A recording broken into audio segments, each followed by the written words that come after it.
Hello guys, কেমন আছো তোমরা? আজকে এই নতুন ভিডিওতে আমরা আবার চলে এসেছি আমাদের শর্ট ট্রিক্স বায়োলজি আর্ট সিরিজের 3 নম্বর পর্বে। আজকের এই ভিডিওতে যেহেতু তোমরা চেয়েছিলে যে আমি যাতে তোমাদেরকে সাইনোভিয়াল অস্থিসন্ধিটা এঁকে দেখাই, তো আজকে আমরা সেটাই আঁকবো। প্রত্যেক দিনের মতো আমরা আজকেও আমাদের ওই একই চাঁদা নিয়েছি যার মধ্যে ফাঁকা আছে, কারণ এই ফাঁকা অংশটি আমাদের অত্যন্ত কাজে লাগবে। এই চাঁদাটিকে প্রথমে আমরা আপসাইড ডাউন একদম উল্টা করে ফেলবো। উল্টা করে ফেলে আমরা আমাদের খাতার উপরে রাখবো এবং এখানে একটি চাপ দিব। এই ছোটো যে আমাদের যে সবচেয়ে গোল চাপ, সেই গোল চাপে আমরা চাপ দিব। এই গোল চাপটা আমরা একটু উপরে উঠাবো, উঠিয়ে আমাদেরকে এই পূর্বের চাপ থেকে একটু ছোট চাপ দেব, উভয় পাশ থেকে। এখানেও ছোটো দেবো, এখানেও ছোটো দেবো, দেখো দিয়েছি কিন্তু।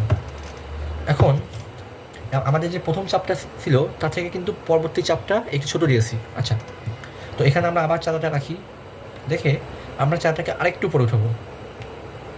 ওঠানোর পরে আমরা একদম এই সোজাসুজি এটা এবং এই সোজাসুজি নিচে আমরা একটি বৃত্তচাপ দিব আমাদের 2 নম্বর গোল চাপ দিয়ে।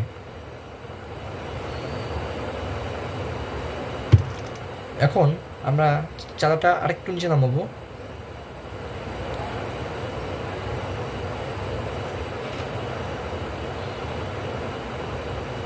এবং এই বৃত্তচাপ থেকে একটু ছোট বৃত্তচাপ দিব। শেষ। এখন আমরা কি করব, আমাদের এখন যে অস্থি, স্পঞ্জি অস্থি এবং শক্ত অস্থি আঁকতে হবে। এই জন্য আমরা আমাদের বৃত্তের মানে আমাদের চাঁদার এই যে লম্বা সাইডটা ইউজ করব। আমরা এই অঙ্কিত ক্ষেত্রের একটু অংশ ঢেকে ফেলবো, ঢেকে উভয় দিকে দাগ দিব এবং এই দাগটি একটু হালকা করে দিবে, কারণ এই দাগটি আমাদের মুছে ফেলতে হবে একটু পরেই।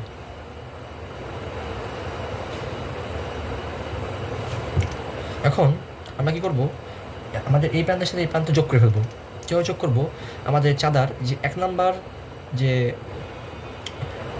বৃত্তচাপটি আছে সেটি দিয়ে আমরা যোগ করব। যোগ করার ক্ষেত্রে অনেকে ভুল করে যে তারা এটি একবারে এখান থেকে যোগ দিয়ে দেয়। এতে কিন্তু এটা দেখতে প্রচুর শোচালো মনে হবে এবং বেশ একটা ফিলিং আসবে না। এই জন্য আমরা একটু রেখে তারপর যোগ করব এবং এই বাকি অংশটুকু হাত দিয়ে যোগ করে দেবো। এখন কিন্তু এটা একটু মানে গোল হয়েছে, এখানে একটা ফিলিং আছে।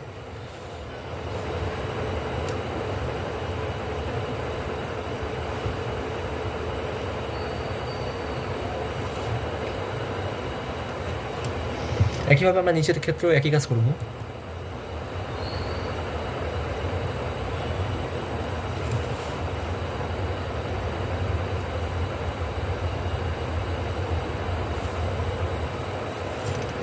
এখন আমরা যে এক্সট্রা দুটি দাগ দিয়েছিলাম, এটি হচ্ছে আমাদের তরুণাস্থি আঁকার জন্য।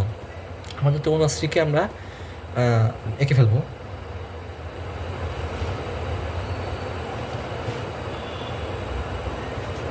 তরুণাস্থি আঁকার আগে আমরা আমাদের এই যে চিত্রটিকে একটু গাঢ় করে ফেলবো।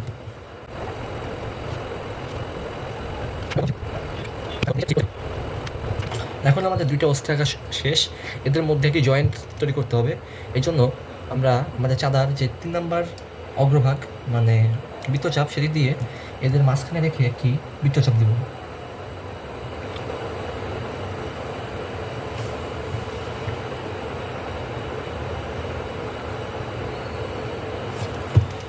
বৃত্তচাপ দেওয়া কমপ্লিট। এখন আমরা কি করব, আমাদের যে লিগামেন্ট রয়েছে সেটি আঁকতে হবে। লিগামেন্ট আমরা চাঁদা দিয়ে আঁকতে পারি অথবা আমরা নিজের হাত ইউজ করতে পারি। এখন চাঁদা দিয়ে আঁকা একটা বোকামি হবে, কারণ এটিতে আরও বেশি সময় নষ্ট বেশি হবে। এই জন্য আমরা হাত দিয়ে আঁকবো।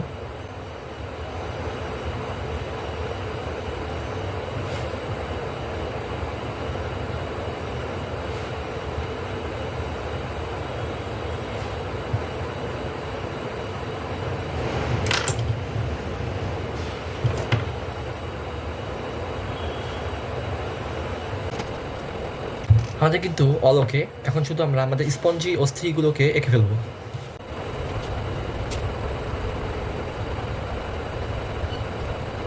শেষ। এখন কিন্তু আমাদের সম্পূর্ণ সাইনোভিয়াল অবস্ট্রাকশন দিয়ে আঁকা শেষ। এখন শুধু তোমরা বই দেখে দেখে চিহ্নিত করে ফেলবে। চিহ্নিত করা হয়ে গেলেই কিন্তু আমাদের মূল চিত্র আঁকা কমপ্লিট।